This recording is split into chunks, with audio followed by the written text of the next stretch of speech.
The Adventures of Tom Sawyer, by Mark Twain. Chapter 17. But there was no hilarity in the little town that same tranquil Saturday afternoon. The Harpers, and Aunt Polly's family, were being put into mourning, with great grief and many tears.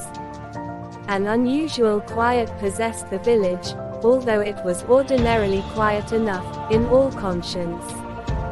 The villagers conducted their concerns with an absent air, and talked little, but they sighed often.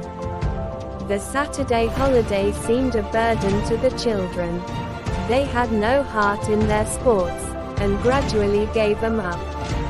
In the afternoon Becky Thatcher found herself moping about the deserted schoolhouse yard, and feeling very melancholy. But she found nothing there to comfort her. She soliloquized, "Oh, if I only had a brass andiron knob again. But I haven't got anything now to remember him by." And she choked back a little sob. Presently she stopped, and said to herself, "It was right here. Oh, if it was to do over again, I wouldn't say that, I wouldn't say it for the whole world. But he's gone now, I'll never, never see him anymore." This thought broke her down, and she wandered away, with tears rolling down her cheeks. Then quite a group of boys and girls, playmates of Tom's and Joe's, came by, and stood looking over the paling fence and talking in reverent tones of how Tom did so and to the last time they saw him, and how Joe said this and that small trifle, pregnant with awful prophecy, as they could easily see now, and each speaker pointed out the exact spot where the lost lad stood at the time, and then added something like, "And I was standing just so, just as I am now, and as if you was him, I was as close as that. And he smiled, just this way, and then something seemed to go all over me, like, awful, you know, and I never thought what it meant, of course, but I can see now." Then there was a dispute about who saw the dead boys last in life, and many claimed the dismal distinction, and offered evidences, more or less tampered with by the witness, and when it was ultimately decided who did see the departed last, and exchanged the last words with them, the lucky parties took upon themselves a sort of sacred importance, and were gaped at and envied by all the rest. One poor chap, who had no other grandeur to offer, said with tolerably manifest pride in the remembrance, "Well, Tom Sawyer he licked me once. But that bid for glory was a failure. Most of the boys could say that, and so they cheapened the distinction too much." The group loitered away, still recalling memories of the lost heroes, in awed voices. When the Sunday school hour was finished, the next morning, the bell began to toll, instead of ringing in the usual way. It was a very still Sabbath, and the mournful sound seemed in keeping with the musing hush that lay upon nature. The villagers began to gather, loitering a moment in the vestibule to converse in whispers about the sad event. But there was no whispering in the house, only the funereal rustling of dresses as the women gathered to their seats disturbed the silence there. None could remember when the little church had been so full before. There was finally a waiting pause, an expectant dumbness, and then Aunt Polly entered, followed by Sid and Mary, and they by the Harper family, all in deep black, and the whole congregation, the old minister as well, rose reverently and stood until the mourners were seated in the front pew. There was another communing silence, broken at intervals by muffled sobs, and then the minister spread his hands abroad and prayed. A moving hymn was sung, and the text followed, "I am the resurrection and the life."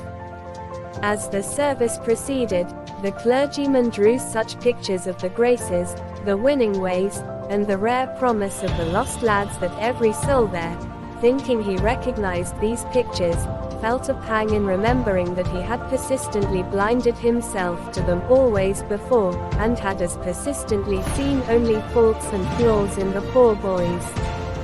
The minister related many a touching incident in the lives of the departed, too, which illustrated their sweet, generous natures, and the people could easily see, now, how noble and beautiful those episodes were, and remembered with grief that at the time they occurred they had seen rank rascalities, well deserving of the cowhide. The congregation became more and more moved, as the pathetic tale went on, till at last the whole company broke down and joined the weeping mourners in a chorus of anguished sobs, the preacher himself giving way to his feelings, and crying in the pulpit. There was a rustle in the gallery, which nobody noticed. A moment later the church door creaked. The minister raised his streaming eyes above his handkerchief, and stood transfixed. First one and then another pair of eyes followed the minister's, and then almost with one impulse the congregation rose and stared while the three dead boys came marching up the aisle, Tom in the lead, Joe next, and Huck, a ruin of drooping rags, sneaking sheepishly in the rear. They had been hid in the unused gallery listening to their own funeral sermon.